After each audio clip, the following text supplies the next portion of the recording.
Hello, hello, hello, and welcome to the fifth Chai Time with BIX. We're so happy to have you here. My name is Annette Phillip. I'm Lydia Reynolds. And we are part of the BIX team at Berklee College of Music. That's Berklee India Exchange. We miss you, Ro. Ro is our third BIXie. In case you're watching, we love and miss you. And for anyone who's joining us for today, let us know where you're tuning in from. We would love to know. So Chai Time with BIX is very close to our hearts. And if you're an artist and you feel vulnerable, this is your home. While most interviews do focus on achievements, we at BIX wanted to do a series about how to grow rather than simply celebrating big wins. Lids? So in order to do this, we would love for this to be as interactive as possible. So we invite you to first bring your friends, because the more people are here, the better the experience is. So go and hit that share button, whether you're on YouTube or on Facebook, and let your friends know that you're watching and that they can join in. Secondly, we would love for you to keep communicating with us in the chat, both on YouTube and Facebook. I will be watching the chat, so feel free to post any questions you have as the discussion is happening and you're like, oh, that's interesting, I want to know more about it. Let us know what your question is. I'll make a note about it, and at the end of the session for the Q&A, we will bring it back. Finally, we just posted our social links. So if you like this session or if you want to know more about what BIX is doing, feel free to go and hit all those follow buttons. In fact, I strongly encourage you to do so right now. And you will know more about our next Chai Time with BIX session and all of the other amazing things that we do. Yeah. So for Chai Time with BIX, we are focusing primarily on artists who've carved out a niche for themselves in unconventional ways. And our guest today is a perfect example. There are things that websites will tell you, and then there are things you intrinsically know about Shalmali if you follow her work, and even more so once you meet or talk to her. And today is India's Independence Day, August 15th. And considering it's India's 73rd year of independence, we wanted to explore that concept through and through. And what better artist to engage in that conversation than someone who has and is clearly doing things her own way. I feel that Shalmali is one of the hardest working people, making a mark in several spheres in the industry today. There is this sincerity and honesty, what you see is what you get kind of navigation of life and the world that I feel is so beautiful and inspiring about her. And like we often say on Chai Time with BIX, there is no one right way to do anything. But what you'll see in this conversation with Shalmali is that she's not only taking the road less traveled, she's forging completely new pathways for herself, boldly, courageously, and with a whole lot of gumption. So give it up, ladies and gentlemen, Shalmali! Woohoo! Yeah! I'm going to just go hide for a bit after the introduction. Aww. Just hide because it was so nice. Aww. What you said, I mean, wow, well, it's the truth. Thank you. Thank you. Thank You're you so most much. welcome. But the fact is, we're not giving compliments. We're just saying the truth, and this is what I see you doing. So, because you're on Chai Time and you have a mug, tell us a story about your mug, and Okay. so we can start. Ooh. Yeah, Okay, I'm getting used to the camera here. If you see, there's like these humans on it, yeah. and that's me. Okay. Oh, sorry, You that's should me. actually bring it closer to us, and then we can. There. Ah. And Jasmine Sanders and Anusha Mani with Oh my her hair God! really like wet, wet look, and Akasa. And it says Angels of Rock under it. I love that. So that's a show that I did in which all four of us were on a bike ride from Mumbai to Delhi, Uh-huh. and we were making music on the journey, and we met these women who had really done great things in their own way. Mm-hmm. Like there were women firefighters and women rickshaw drivers, and Yeah, uh, this show was basically about how women are making a mark in their own way. I love it. And we had these mugs made as a gift. Like someone gifted it to someone. Now it's horrible that I don't remember who gifted it to whom. But it was a gift, and I really love it. It's chipping off, but I love that about certain things. When they start chipping off, it starts feeling even cooler and It's more nicer. precious. Yeah, yeah, yeah, yeah. Oh, we love that. We love that. Well, women definitely. That's amazing. Mhm. Lids, we are going to see you a little bit later, and with Oh, audience questions. Thank you. So, Shalmali. huh. So to prep for these sessions, right? One of the things that I sometimes do is I will try to see these official bios, because most of the people that we have on the session are people that we kind of know, right? But yesterday, I, for some reason, decided, let me look you up on Wikipedia. And two very unusual things stuck out to me, which really made me laugh. One is that, on the side panel, they say The picture. how, well, not the picture, Oh, how long you've been a musician. And they say 2012 to present. And I'm like, yeah, no. And then secondly, they have this thing which says instrument, and it says singer, and I'm like, again, yeah, but there's much more than that. So talk to us about that, because you know what, you are much more than your first hit, and that's not really where your musical journey started. So give us a little background, and tell us why it's also more important for you to be more than a singer. wow, Annette, I'm so happy you noticed those two things on Wikipedia, which, by the way, also says that I'm 2 years older than I am, but that's okay. What's in the number? There's nothing in the But numbers. Yeah. nothing in the number. But yes, 2012 was a very special year because that's the first time that a larger audience heard my voice Mm-hmm. because of Pareshan Yeah. in the film Ishak Zadeh. But I started my career with singing in a restaurant called Out of the Blue, Friday, Saturday, Sunday, Mm. from like 7 p.m. until whenever the restaurant closed, and on request. And I Yeah. think that should be the beginning of my career, which would be, oh no, actually, even before that, when I was Mm-hmm. singing in clubs and just hard rock cafes and Yeah. singing English music, covers, and then some originals. That's when I feel like my career began. But we never speak of those times as much, or that we don't, know about those times Well, they're as not well as we. acknowledged. Yeah, Yeah. Ned, I think I don't acknowledge it myself, and Really? and I realized that I have not acknowledged that when Pareshan released, and I got Ah, a lot of attention for Pareshan, and right. I felt like I don't deserve this. Why am I getting this? What did I do to deserve this much attention for Sure. just singing a song? Uh-huh. I mean, I just sang the song. Okay, it sounds good. It's a mad composition. It's got some amazing arrangement Yeah. and amazing instrumentation in there.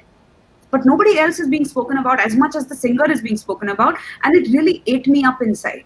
I was like, I didn't know what to do with myself, and I felt undeserving of the attention. Mm-hmm. Mm-hmm. When my mom told me, hey, you have done a lot to get here, and you just fail to see the fact that you were auditioning for a lot of things, you were singing here, there, you've learned this from here and there, and that's when you got to this point where Amit Trivedi gave you Right. a song like Parishan to sing. But I just failed to see that until my mom pointed it out to me, you know. So Yeah. my career actually began way before Parishan. Right, right. And I think it's important for people to see that, because there's always this notion that you are born out of your first hit. But really, that journey to that, the preparation, the rejection, probably, the failed attempts, and I don't Yeah, see them even as failed attempts, but they're just, whatever, that building block.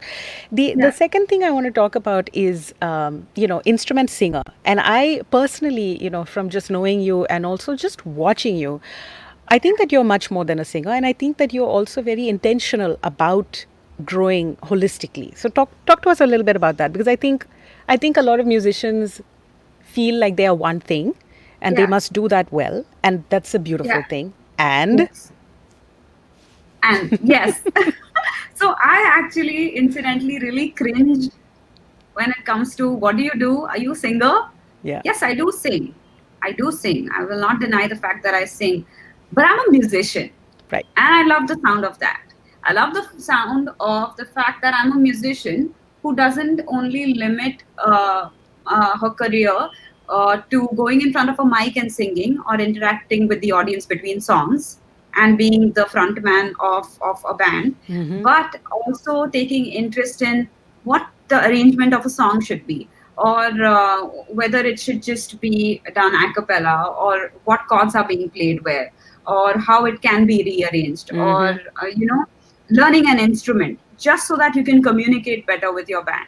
yeah, just And for that vocabulary. exactly, it's like the ABCs of the musical language, to know at least a little bit of theory. And that's the sole reason why I came to Berklee last year, to be able to communicate with my band better. And I just feel like I feel happier knowing that I chose to do music, to be a musician and not to be a singer. And it helps me do a lot more, because now I'm not only thinking how am I going to sing this song better, and then how many variations can I do in this song. No, I'm thinking about how else can this song sound if it's done like Right. this and like that, and can I write my own song, and what kind of instrumentation do I want for that song, whom should I contact to get that done. It just opens out the spectrum for me, and I love Right. that. Yeah, well, there's a Yeah. lot more possibilities. I mean, and it's also, I think, later in the conversation, I want to talk about this misconception that being a musician means that you're a performer. There's so many things to being a musician besides being a performer. So, coming back to, sort of the things that you've been producing, the things you've been putting out. I was watching your cover of Lamborghini, and I love the fact that it's a one shot video and audio, and you're using a little bit of stomp, and you've got these different aspects coming in. And something at BIX that we are just diehard, not even fans, it's part of our DNA, is concept, right? Thematic concepts. And I feel like you do a lot of that in your work, and I'm curious whether it's something that you think about or something that sort of just happens. And within that question is, why is concept important? Why is it important to you specifically? And I think if more people understood the why of these things, they can Yeah. figure out their own how, because Sure. each person's how is going to be different. So I'll start with I have this thing called a dream for 5 years later, and then a smaller dream that I want to just, accomplish now so that I can Yeah. move closer to that bigger dream. And that bigger dream is to play the Super Bowl. Yes, girl. Tell That's it. the dream. Tell it. चलना तब नहीं होएगा 5 साल में 10 साल में होएगा पर करने का है उधर Do it. पहुंचने का है हाँ. is the idea. Nice. And to be able to do that, I need to have a system or the aesthetic in the people that I work with, who are also thinking like me, who are thinking that, okay, what do I need to do to get there? I need to have material that is so well planned in execution that I'll be able to sing it, dance it, move with it, interact with it in that span Yeah. live. Yeah. And for that, everyone has to be on the same page, because it's like doing a show, but it's a show that's also short. And that's where my interest in doing something like the Lamborghini cover that Mm-hmm. we did Mm-hmm. comes from. And it actually started with Say Something, which is a Justin Timberlake song that we did, just Yeah. three of us. I played guitar, and two of the girls who sing with me, one of them was playing the shaker, and we just walked out of my building and took a turn, and that's it. And that was Mm-hmm. also, that was our first single shot sung live and performed live, and then that was that. And we just Yeah. did 7 8 takes of that. And a similar concept to that is the Lamborghini cover, which Mm-hmm. was a little more produced because it Yeah. was more movement. It was done in Yashraj. It had Exactly. more miking and in-ear monitoring, and a Mm-hmm. lot of that. So the production also, it went from doing a smaller setup to doing Lamborghini. Mm-hmm. Then we did so basically the one shot thing is something I'm very, very stubborn about, Yeah. because when we come to shooting, when a cameraman comes into the picture, they're like, let's do a cut here, and Mm-hmm. then let's like come in from there. And I said, that's great, that's a great idea, let's keep that aside for a music video when we do that. But the whole sole purpose of this is the rehearsal for a Super Bowl one day. Exactly. That is the goal. And that, you know what that did for me, Annette? Mm. It helped everyone in the system be so attentive that if Yeah. I make a mistake right now, I have to do the whole thing again, and I have to be there, present 100%. Totes. I have to know that if my makeup is melting, I have exactly 30 seconds to go touch it up and come back. Don't wait for someone else to come and look at you and see if you're. So Right. small things like that are big, big pointers in these experiences. And I always treated these, projects as a learning to get to that Super Bowl, the big I dream. love it. But it turned out to be such good content. Mm-hmm. It turned out to be eye-pleasing. People were like, oh wow, how did they do this? Probably we may not have done it, must have been an overdub. But hey, between you and me, it's not an overdub. It's done. Yeah. We did it. It got its flaws. And so be it. We are all with flaws. I'm all for flaws, I want to live with my flaws. I've Yeah. cut my hair because I didn't want to hide behind my hair. Somewhere I felt Mm. like I was hiding behind my hair. Mm. And I don't want to be a woman who needs her hair. Can be a woman without hair. Thank you. Thank you. Oh my God, I'm so happy that you said it. Because I feel like independence, I mean, for me this is independent thinking, right? This is Yeah. goal-oriented independent thinking, and it is a muscle. If you don't use those muscles, if you don't flex those muscles, you actually don't propel yourself forward. And I see you flexing all over the place. So this is good. This is good. So let's talk about trusting your gut. Okay, let's talk about trusting your gut and going with your instinct, which you clearly are doing, but also the flip side of that, which is knowing when to start over. And do you struggle with that? Do you or are you pretty clear about, okay, you know what, this project actually needs to be abandoned, or this song is a testament to who I was yesterday, and maybe let's try something new, and not being Yeah. guilty about moving on, because I think a lot Yeah. of bands struggle with that.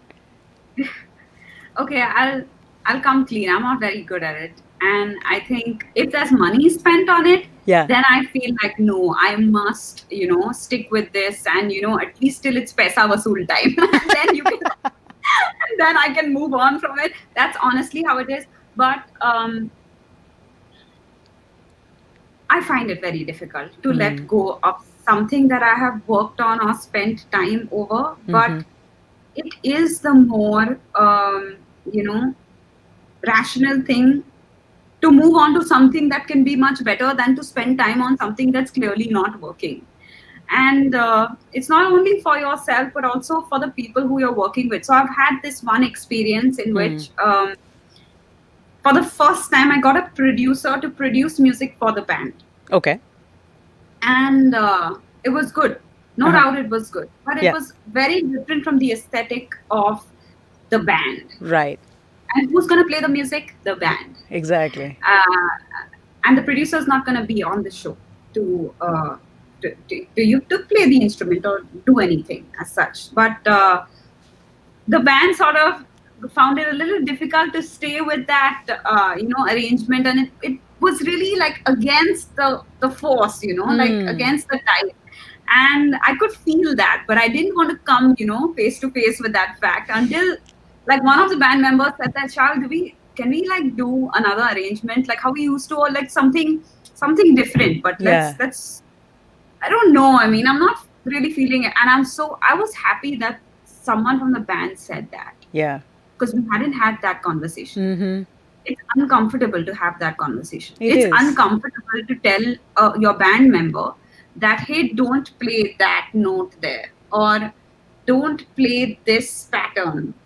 Go back to do. It's a difficult conversation. So I'm sure that he had a tough time to come up to me and say that, let's not do this entire arrangement. Yeah. But he did. Good. And I said, can you just do it for 6 months till I feel like my paisa vasool happens? So you stuck with it. You forced your poor band to actually play that. Oh my God. And then, okay. But I made a big learning, and I'll tell you what Yeah. happened out of that experience. Yeah. I realized that I cannot get an outsider to produce music for the band. Right. I have to do this within the band.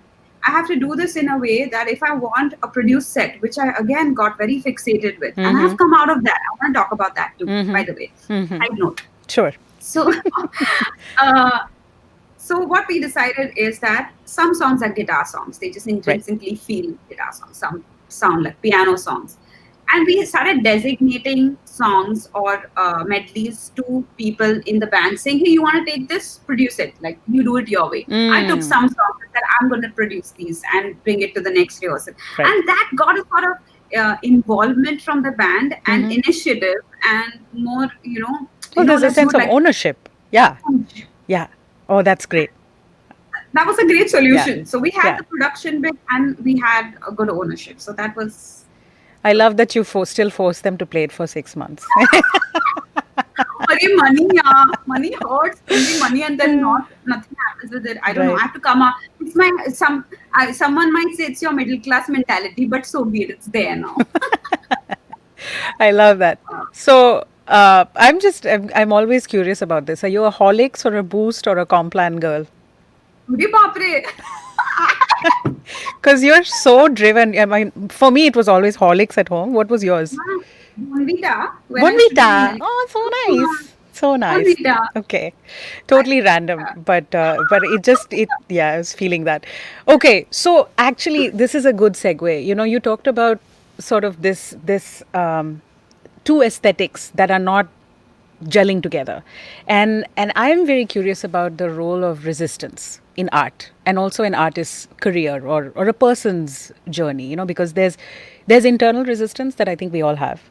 And then there's also resistance that we have to, like you said, the persona of, can I cut my hair and what does that mean? And is there resistance for other people to accept me as this because I've changed, but their view of me has not changed. Yeah, their idea of me, their concept of me has not changed.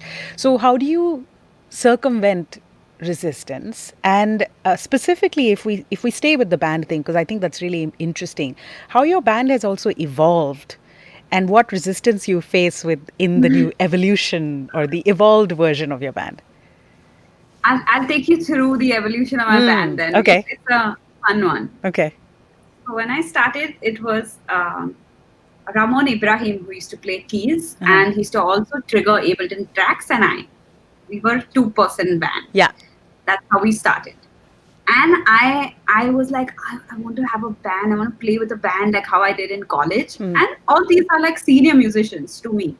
And I asked Ramon, can we ask like Adrian to play drums? Will you ask him please for me? Because I was like one kalka bacha who is come and he's asking Adrian D'Souza to play drums in our band. So he's like, yeah, he'll play. Ask. So I got a 4-piece band together with drums and guitar, and bass and keys. Then the Indian Gano ka jhol ke liye we needed percussion. So percussionist. So that makes a 5-piece band. And then we were playing music like a live band plays music, and it was fun and it was happening. And then I was like, okay, so if we have to play with tracks, like we have to play with produced tracks over which we play, then we need to be able to play with a click. and playing with a click, which means we have to go on in-ears. Correct. And I told the band, guys, a lot of people have started doing in-ears. We should also do it. And they were like, I don't know. It doesn't sound like live, and you Yeah. feel this disconnect. You can't hear the audience. You don't know how it's going.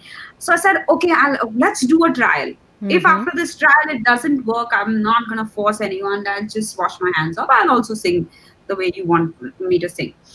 So I did a rehearsal where I rented equipment, and I gave everyone their belt packs and in-ears, and they warmed up to it. And by the end of that session, they were like, "Oh my God, this is so good! Wow, this is amazing! We should totally do this." And I was like, "Yes, God, okay, we got the Good. band onto in-ears. It was a Good. 5-piece band with in-ears." Yeah. After that comes. Before that, we got our sound engineer, because Yeah. we were doing shows without a sound engineer, which to my mind now is, how on earth were we doing that? It's How like- were we? I mean, doing a show without a sound engineer is like not having lights on the stage or something. Exactly. It's like playing in the dark. But we didn't know that, and we were doing this show once in Indore, in which we were playing, and then Arijit was playing. And Arijit's engineer, Sunny MR, is a very dear friend of mine. And he's like, Shal, you don't have an engineer. What is this? What are you doing? I was like, I should have an engineer, no? It's like, come on, what are you thinking of? You have to have an engineer. Then I was like, okay, I need to get an engineer. So we had an engineer, and we had the band on in-ears. Then came a time when I felt like that engineer has too much work to do, running back and forth, doing our belt packs and our in-ear mixes and the front of house. So we got a monitor engineer. I love this. I'm So- so glad. And this is still, let's remind everyone, this is still a 5-piece band. Okay, good. This is great. People, you should be taking notes. Okay, go. So there was the 5-piece band. Then what happened? Then I was like, man, I'm just singing. I want to be able to dance. I want to dance in my band. And how do I do that? It looks so funny if I'm just dancing alone, doing choreography, and people are thinking, oh, she's just freelancing, freestyling. So I was like, no, I need to be able to, dance with someone. And Yeah. So when I proposed the idea of having dancers, I just want 2 dancers. Let's just have 2 dancers in the band. No, the troupe is very big. Now there is 5 musicians, and that's 6, and 2 engineers. That's 8 people. That's already a lot, and the manager will travel. So that's 9 people. That's a lot of money for It's an ticketing. army. Yeah. It's a big troupe. No. Yeah. Yeah, no. Okay, no, fine. No, okay. Then 2 backing vocalists, is that okay? Oh, musicians. Okay, so they'll be singing with you. Okay. That was okay. If I added 9 plus 2, 11 to have them sing, that was okay. So I said, okay, then I'm going to find people who can sing and dance and Correct. make the singers dance. So they're not coming as dancers, they're coming as singers.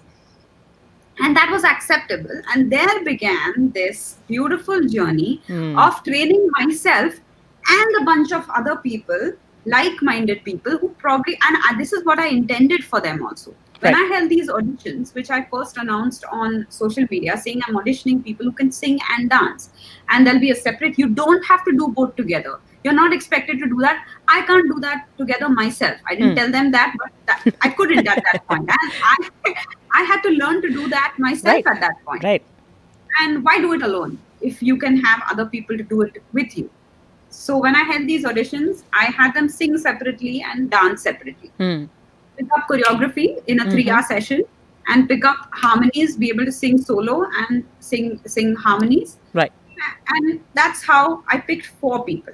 I was going to take 2 people in the band, but I took 4 because our choreographer said that let's train 2 more people on standby who, create that kind of, hunger that I want to be on the show. Right. I want to work hard so I can be on the show next time. So we had, and it was no competition. It was never intended so that, you can get ahead of someone, but to create this healthy environment of, wanting to get better. Yeah, everybody on their A game all the time. On that, all the Yeah, time, all the yeah. time. So whether you come late for a rehearsal, or whether you're not rehearsing at home enough, or anything at all, whether it's Mm-hmm. musical or dance, we would play good cop bad cop, the choreographer and I, and make sure everybody is having fun but also attentive. Yeah. And we ended up going with two people. Uh-huh. Then I got greedy. I said, I said, now I think we should have four people. Ah. Well, of So course, I mean, you're working towards the Super Bowl, no? So, exactly, yeah, they don't you're know that though. exactly, but you do. So, yeah, I love it. So I So, said, oh, yeah. four people now, And so now and it's 11. It's 11 now, okay. and now it will be 13 with these two. Wow. So, but once also what we did, and this is really interesting. The condition on which our choreographer Shazib Sheikh signed up to do this project is that he said, I have to be traveling for the shows. Right. I have to travel.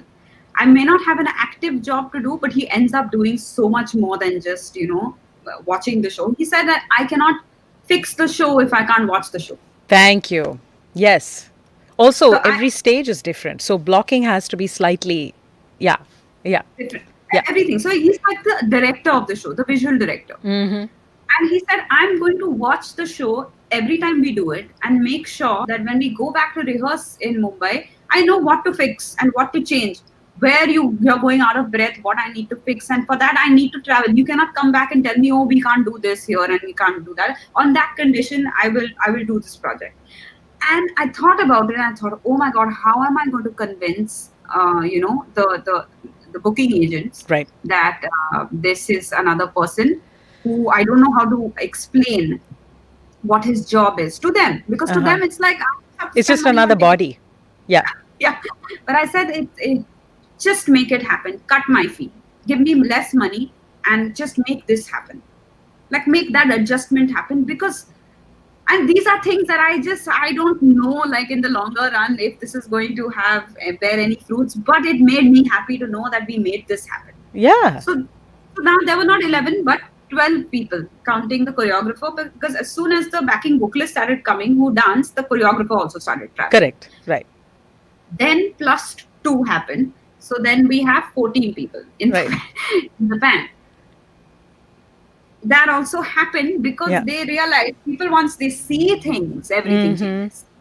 Yeah, Oh, because they believe it now. now they believe it. You have to show it to them. Yeah. It's like how you make up. People say that मुझे scratch भेजो गाने का. They Yeah. don't understand scratch. There's no There is scratch no is not a scratch. thing anymore. Yeah. It's not a Yeah. thing. You It's have basically to your send it. song. It's the song.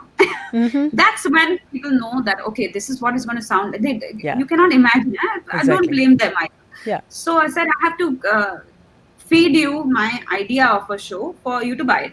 So I fed them the show with 2 people, and then they bought the 4 people idea. And now, if 4 people are not that they don't want the show, it came Oh to my that. God. Well, that's amazing though. That's a big amazing. victory. That's a Big one. huge victory. You know, I've always been of the impression that you cannot really assume what your audience knows or audience likes unless you've exposed them to it, because they cannot make a choice about something they've never tried before. And the same way for booking agents. I love that. All power to you, man. This is so great. So actually, now coming to audience, right? You did a poll recently where you Yeah. asked folks. Tell us about that, and I have a follow-up question. So I did a poll in which I asked people that if music was given to you without a video, would you still watch it or like it? And What are the results? incidentally, the result was that the majority said they would listen to music without a video. They would.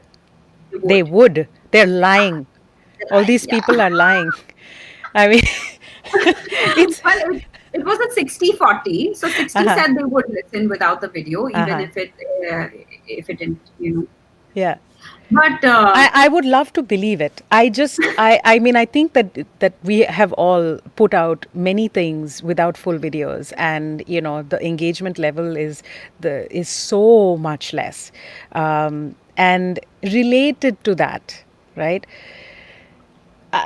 I've been thinking, what kind of art would we make as artists if there were no views visible, if there were no likes visible? And I'm curious what kind of art you would make if you couldn't see how many hits it got. I think it would just, I would love that. In fact, that's exactly what the conversation was. That imagine a world where there was no views under your different social platforms. What is the content that you would watch and what is the content that you would put out? Exactly. Because then it would not be steered on you or based on what you want to watch or what you want to consume, but what I want to truly say at that point, which right now becomes so difficult, and it becomes like this long dialogue, which is longer than even the process of creating that piece. Right. Right. The dialogue of, should I put this out and is this the right time, or maybe let's wait for 2 more releases before I put this out because my audience will get thrown off. They'll be like, what is she doing now? Why was she doing this here and now she's Yes. doing this there? But that's just the kind of people that we are. Sometimes we Yeah. go from here to here as very, very suddenly, and Right. it should be okay because that's how you want to express yourself. And I think, be able to be 100% myself. And I don't think I'm being that right now. I Even if don't think most artists are. Honestly, we aren't. And sometimes, Annette, sometimes I look at people putting stuff out and on their social media, and I feel like I wish I was like these people who are probably really intrinsically like this. They speak like this. They believe in what they are putting out. Every single thing they put out, they really believe in. I don't believe in every single thing I put out. But I wish I did. What It are was not. I mean, if the things that you do put out, what is it that you feel that you don't completely believe in? Is it the genre? Is it the style? Is it the language? Is it what are you feeling? Because I believe the things you put out. Yeah. But oh no, that I do. Pakde gaye. No, but it's not done with any other intent other than I'm just curious. No, Yeah. you're like, so there's like degrees, right, of how much you believe in what. Like Sure. you feel like you like this song more than you liked the previous one. That Or- I so feel that. I understand that. So you Yeah. similarly you put in more or less depending on how much you have liked a song that you're promoting or putting out. And in that sense, I feel like some kind of genres, I just feel like, I don't know. I mean, I'm sure it works with the public, but I don't know if I'm really into this, Right. when Right. I put it out. But Yeah. it clicks like no one's business. And I feel like I'm a lone wolf, like I'm just alone in this world who is like not of the opinion of the general public. And I just get really bummed that I wish I was with the masses, on what my likes and dislikes are when it comes to releasing stuff. Which is But- why Yeah. Go ahead. Which is why? when I released regular, I had so much faith in the song. Like I had this fire about it. Like I was like, I don't care once I hit the share or whatever release button on my platforms. I don't care what you think about it. Yeah. Because I loved it. Yeah. I loved making it. I loved putting it out. I loved interacting with the people who are part of this process. And now it's out there for you to consume. You can do what you please with it. And I'm not going to go and check my YouTube views and this views and streams and falana dimkana. Go to hell with that. That's not the intent. The intent is to put the music that you believe in out. Good. I'm really glad to hear you say that because I think that a lot of people are not even allowed to. You see, because there's a permission thing that comes into it, right? Because once you're answerable to a record label or you're answerable to a management company, or in some ways you feel answerable to your fans or to your supporters, there is this sense of, am I allowed to change? Am I allowed to cut my hair? Am I allowed to whatever, sing in English? Am I allowed to do that? It's so interesting because I've been feeling lately that, you, in general, people, are figuring yourselves out. And I'm also figuring myself out. So if you don't try to tell me who you think I should be, I'll be fine. But, I like, we don't very often. And it's also interesting, without the likes and without the views, how people's consumptions habits will change, because a lot of people listen to things because their friends listen to them and they want to be able to have the conversation. Like I've watched, let's say, I don't know, uh, Game of Thrones, right? Because all my friends were talking about Game of Thrones, and Huh. I was never able to have that conversation. And so that was actually one of the deciding factors for me to start watching it. Now, I did like it and I continued and I finished, and that's a different matter. But there's so much going on because of our friend circle. And a Yeah. lot of that is because there are a million likes on something. So you think that you ought to like it Ought to. also. Yeah. Yeah, you ought to. I had that experience with Money Heist, which I just couldn't watch. I just couldn't watch the show. I'm sorry, guys. And I just came out and said it one day that I can't, guys. I don't tell me to watch Money Heist, because I genuinely I tried. I couldn't watch it. So you're I right, feel it. but like the public can really steer you in the direction of what's popular based on likes and views and comments even. Game, a game. Okay. So let's talk about music biz. Okay, music business. Let's talk about that, because I think I don't think enough people talk about it, especially Yeah. back home. I don't know that people are primed to think about rights and royalty and credits and contracts and negotiation and all that kind of stuff. So, Yeah. what's your involvement? Like, how involved are you, and how important is it for especially young artists? I think to know music business. Given that first we realize as Indians that playback is not the only career option available, is is like the first thing that I'd like to come out and say. That when you want to do music, you one needn't be singing alone. And then there are even if you do choose to sing, you can write your own songs, you can write a song for someone else, and there's so much you can do within that. With that, I'll say that I am so lucky that I am signed to a label like Big Bang Music, whose CEO, Gaurav Badwa, before I signed the contract, gifted me with the book called Music Business, said, you read this first. I love You that. understand Good. what you're signing up for, what is written in your contract before you sign it. You make the changes that you think you need, to safeguard yourself. And that just made me one, I read the book and I'm reading it again right now, because it's a very It's it's an dense. incorrect book. Yeah, Yeah. it's dead. And you need to sit with like a notebook and make notes so that you can go back to it. It's that kind of book. Yeah. It's like a textbook. But I love it, and I think I learned so much about what to ask for, what I can get if I just know that I can ask for it. Because otherwise you're just limiting yourself Right.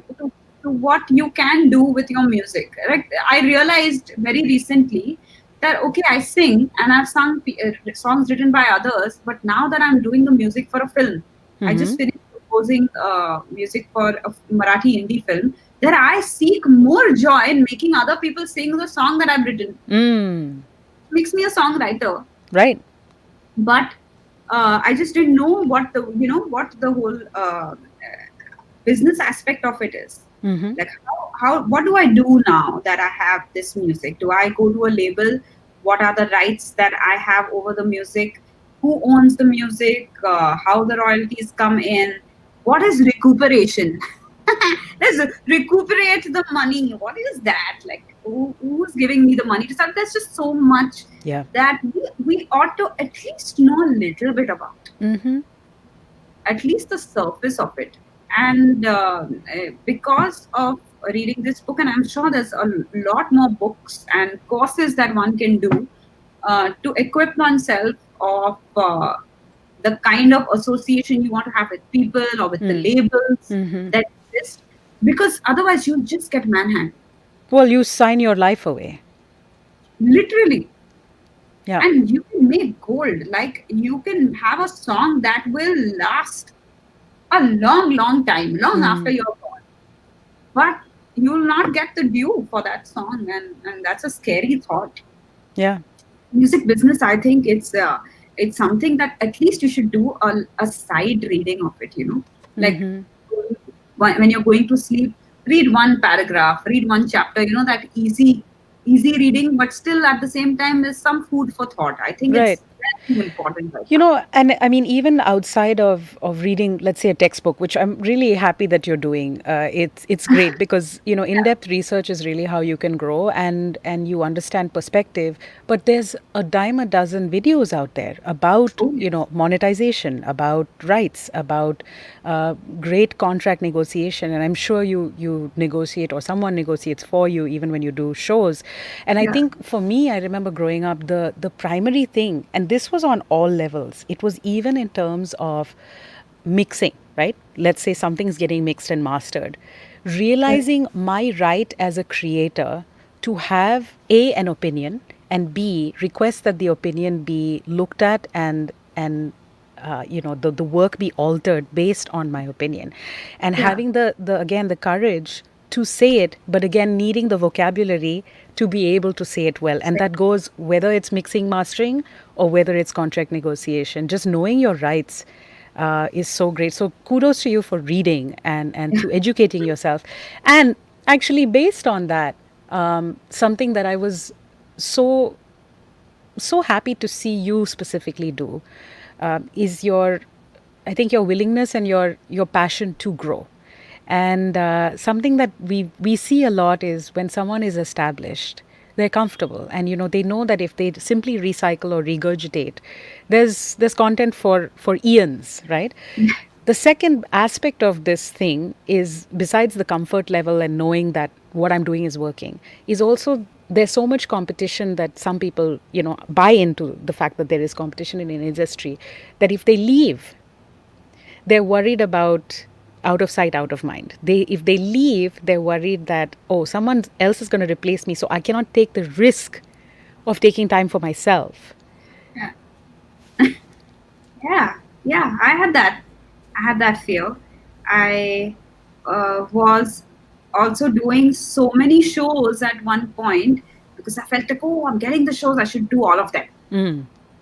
It's okay if I lose my voice, but I'll just bounce back somehow and I will do everything right now, because now when the sun is right over my head is when I should make the most of it. Mm. Um, and Preetham had a word with me on the side. It's like, तू क्या कर रही है? Stop, you have a तू लंबे race का घोड़ा है. And you don't get that. We don't, sometimes we don't buy that. Even if someone like a Preetham comes and tells you that, take it easy. It's not, the world is not going to end if you stop doing something right now. You Yeah. just feel like, no, no, no, no, no, no, no, it has to be now. It has to be now. But for me, I had to get saturated by that. I got saturated. I got tired. I said, what am I doing? Is this even fun anymore? Right. Is this, why am I doing this? Okay, there's money in the bank now, but that's also just sitting, I mean, you don't have like, the time to enjoy it. I'm not enjoying it. I'm not putting anything back into me so that I can make more of it later. Which is when I said, okay, I have to stop. Hmm. And I have to evaluate who I am. What are my strengths and what are my weaknesses that I want to work on, or what are my weaknesses that are so weak that no, this is not the time to work on it. Now I have to work more on the strengths. That is also, Right. that is the uncomfortable conversation with self, but it's one that I think must be had time and again. And that's when I realized that if I have to perform like how I want to sing and dance, I have to learn how to do it. I don't know how to do it. So I came to the US for the first time. I hit a absolute low after this one show that I did. What I happened? lost morale. I don't know. I went into a shell. Okay. I thought I was just not good for anything. I felt like I had hit a wall. I had hit my bottom, like lowest of lows. And I felt like the only way I could come out of it is if I could be alone to just reflect on who I was and who I want to be. So I rented an Airbnb in New York for a month. And I cooked and I took private lessons, vocal lessons, and I attended BDC, Broadway Dance Center, dance lessons, and I took some private lessons for dance. And I said, okay, so now I cannot find a teacher who teaches you singing and dancing together. Because that was the whole effort. First, I was Right. finding a teacher who can teach me both together, but I couldn't do that. So I found two people who were teaching me two separate things, and then I would combine it somehow myself. And when I came back from the trip is when I got this idea that I have to find singers who can dance. Right. And then I found direction again. But I took that time off. And when I came back with an idea that I wanted to work on. And I forgot. I think now looking back, I must have forgotten that, hey, I did not think that I will become irrelevant now that I have been gone for so long. Yeah. But I just came back with this idea I was so excited about that I wanted to act on the idea. That's beautiful. Yeah. And that's really my learning from this. And I would like to say this to everyone who's watching here, that you are as good as your the ideas that you have and how you can act on those ideas, how fast and how efficiently you can, not fast also, how efficiently you want to act on those ideas, because that is who you are defined by. Like I may be defined by Pareshan and Lat Lag Gayi and Balam Bichkari, which are my hits, but I think also the fact that I can sing and dance, or that's something I do, and write my own music, that is also a definition of who I am. Totally. And that's something I made after I took that break. Yeah. After when I should have become irrelevant. But Yeah. you keep yourself relevant. Yes. Preach. You do that. I'm so glad. I'm so glad you said that. So, are you pretty consistent, or do things kind of happen in spurts? Overall, in general. So I'd say that I'm consistent in terms of working on myself in one way or another. Like as soon as I feel like I'm going out of shape, I want to get back into shape. Like, or if I'm not singing as well, I want to work on my singing. If I'm not dancing as well, the work keeps happening. But Nice. the kind of work that happens may differ. Like maybe I'll write, like in this lockdown, I wrote so many songs. And I was like, wow, I'm writing songs. And then came this release period, which was really frustrating because it was only putting stuff out and talking about what you did. Which is not Right.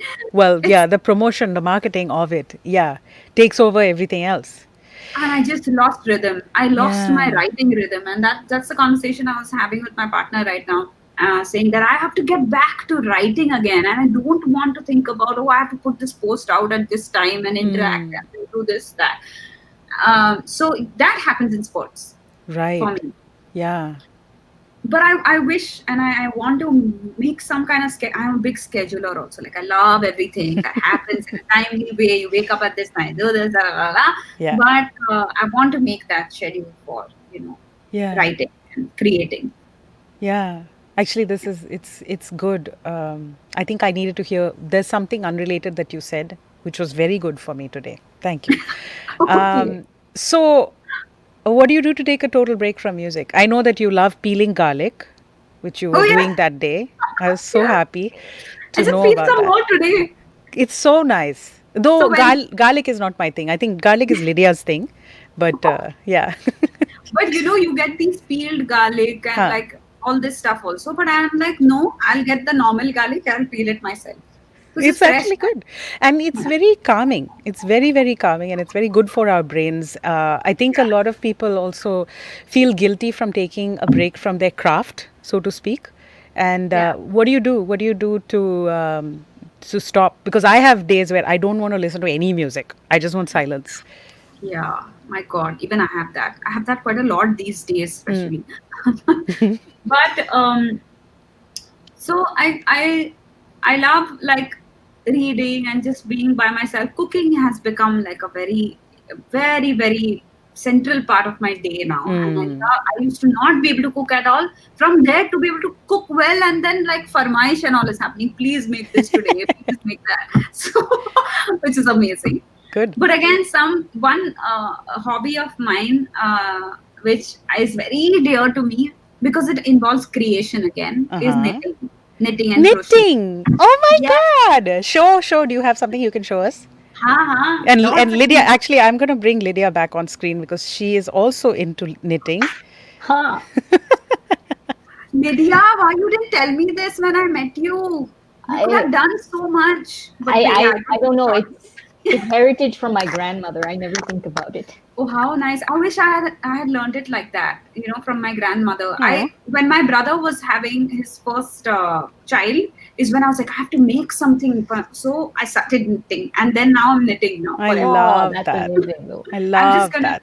I'm gonna get you some stuff that I made and also some other stuff. Like it's called felt toy making. Wait, I'm showing you Oh, one. okay, okay. Yes. So while Shalmali is going to get her knitting beautiful specimens, I it's quite a word. I'm going to post how you can stay in touch with Shalmali, and I'm noticing there are some cool questions actually. What's fun? Saraswati has a question which I do want to bring up at some point, but show us first, and then let's do maybe two questions more. I feel like we can talk to you for like another hour, and there's so many more things I have, but yeah. Okay, show us. Okay, so this is a Oh, crocheted. I've yeah. not put eyes yet. It is a what is this unicorn? And here's another. This is not Oh, crocheted. Oh my God. it's so Oh, cute. this Can is you knitted. bring it up to the screen? They're so Oh cute. my God, that's amazing. So I wanted to Ah, actually give this to someone, but this was like my first amigurumi toy, so I kept it for myself. yeah, Huh. yeah, This yeah. is another little. He's so What are you sweet. filling them with? Cotton? This is not cotton. This is wool, but Ah, this is nice. cotton. Yeah, and this is something I learned in Japan from like it's called felt toys. Uh So you huh. just basically get like this felt, and then you have to keep pricking it with a needle, Oh yes, and then it yes. just starts getting entangled and becomes like kadak. Yeah, So that's how you create shapes. So this is like a cat I made. I love it. This is very cool. I I, I bet you now there's a bunch of people who are like, I want one. I want a Shalmali One. original. I wish it was something that I could do fast. Because right now I'm making a bunting for my friend's home Yeah. and a cushion cover for another friend. So it's like Oh, side projects are happening. I love it. I love it. Amazing. Okay, so I do have a question which is related to what Saraswati asked, which is that you know this thing where in this is happening in Bollywood a lot, where multiple people will sing lead and then somebody gets chosen, and I know that you have a sort of little tool that you use when you go Yeah. there to not feel rejected. What is that? Tell us about that. So in fact, from the second song that I ever sang, I knew that it's like this. I knew that when you go in to sing a song, there's probably been plenty others who have, or plenty more who will sing that song that you're singing right now. And in my head, that was always the right thing for a music composer to do because the end goal is to create good music that fits the bill for the film. It's something that the music composer wants for his song because it's his song. You Yeah. are an instrument. I go there as an instrument, as the voice. Great. So I want to look at it as whatever you deem fit for your song. If my voice doesn't suit the bill for your song, then it should be okay for me to not feature on your song. As such, I always treated every song that I went in to sing as an audition. And what do I get back from it? Okay, you may or may not always get paid for such things. Now that is debatable. Sure. That is debatable depending on your relationship or what you think is right. That I spent my time there, I should get paid for it. Right. Right. That's It an is your argument. craft. Yeah. It is your craft, and I think anyone from the West will always argue like that. Right.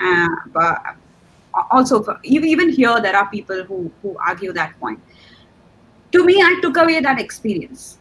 I have never sung a song like that. That composition and may not have been in my comfort zone. May have been something that person had to really get out of me.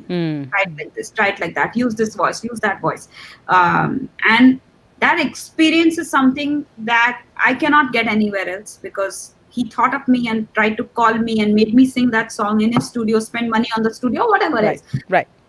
I won the experience. That's what I took back. And It's that's how I cool. treat every recording as an audition and an experience that I win. Yeah. Yeah. Well, I think that's a great way, except unless you hate auditions, which is then a great way to get really great at auditions. Auditions. Just Yeah. do a lot of these songs. Yeah. Lydia's face right now.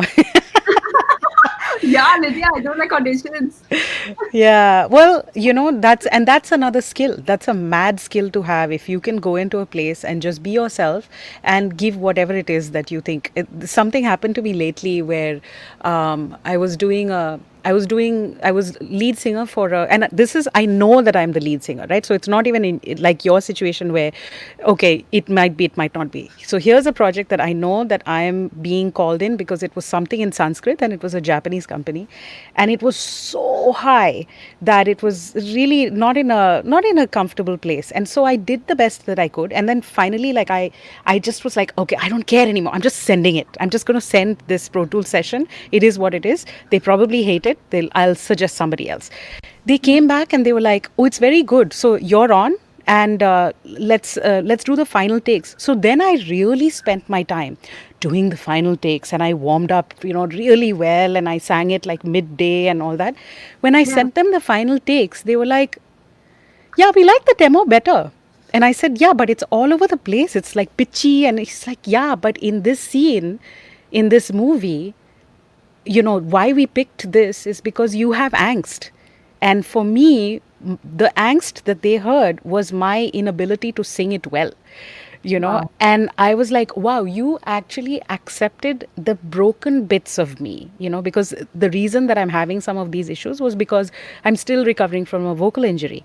And I couldn't believe that someone would keep, so they've kept those original takes, Wow. which is like potty takes in my view, but it's so interesting, right? But this is so cool. And I've seen this happen another time with Arijit. So Yeah. there is Gulo Me Rang, which Arijit sang for Heather, the film. Uh-huh. Uh-huh. And he had to go sing it with Vishal Bharadwaj the day after. But he thought he should just practice singing with it. So he went to Sunny, who's his friend, engineer, who I Yeah. spoke about earlier, and he Yeah. said that, Ek baar, I'll just sing it Huh. once. And he's like, just record it. And he sang it, and he took it to Vishal Bharadwaj saying, I'll sing it like this. And he said, this is it. We are releasing this. And that is Yeah. the song that Yeah. is on the album. Yeah. Because there's no stress, there's no this is my life depends on this take, and Correct. making a big deal out. And we all make a big deal out of things, and it's just it's not the right way to do it. But it's Yeah. just so hard to talk yourself To out psych of it. yourself out. Yeah. Out. Yeah. I agree. Ah, I agree. Wow. Oh my God. I have like a ton of other things that I wish we could talk about. But we do have to stop for the day.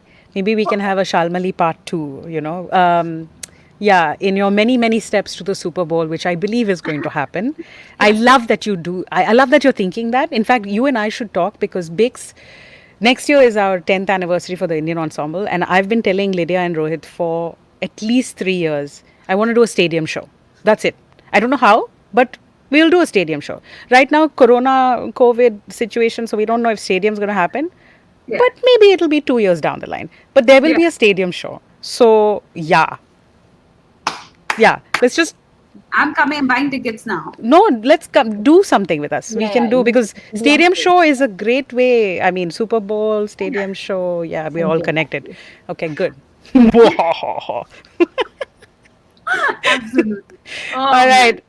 Shalmali, you are really a delight, and you're just a badass. I said that online. I will stand by it. And I think that you should just please continue to be yourself. Like really, and I know that you don't need us to say this to you, but maybe take it as a request. Please don't stop being yourself, because we need it.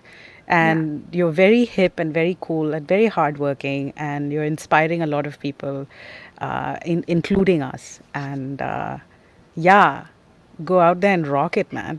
Thank Lady, you, woman, Annette. person. Yes. Thank Gail. you for saying that. But you know what? Like when you asked me to be on this show, like I felt like, oh my god, am I good enough to be on your show? Psh, psh, psh, And I said, I'm just gonna. She called me. She wants me to be on it. I'm just gonna go and be myself. And I'm Thank I'm you. I'm really grateful that you had me on Chai Time with BIX, and I love BIX. It sounds like a biscuit, BIX, which is great. Like Chai Time with Chai. Bix. BIX. Oh my gosh, I had Great. not thought of that, but this is so good. Kids say now BIX, BIX, this BIX. Okay. Anyway, thank you. We're so happy. Listen, you reminded me we should take whoever's watching, Karan or Nindo. Oh, by the way, big shout out to Karan Pandav from Pune, India, as he always says. Karan's watching, and Karan is the one who introduced you to us in I don't know which year it was, but a couple years ago. And so thank you, Karan, for introducing us and for also being an amazing person. Best Karan. Karan and I are working on a song right now, so hopefully Oh, nice. out soon. Yeah, yeah. We saw your Friday. See, we never even got to Friday with Shalmali and all that stuff. Please, But if you're not already following Shalmali, what are you doing? Go, do it, do it now. And if someone could take a screenshot, hee hee, yay. We always so silly on these. awesome. All right, my love, and please be well, and thank you for everything. Yeah, Lids, Thank you. anything? Nope. Okay. No. I mean, Yeah, you and I have all to the talk love about to you, but from a logistical point of view, we have covered everything. Okay. That's my role. I right. covered next time others. we have to talk about knitting and like do a project or something. Ha, we let's can do. we can make a blanket together or something. Well, that's exactly what I'm working on right now. I'm making 18 patches that will together become a blanket. So So yes, it's a blanket part. project. It's like a 6 month, 1 year kind of project.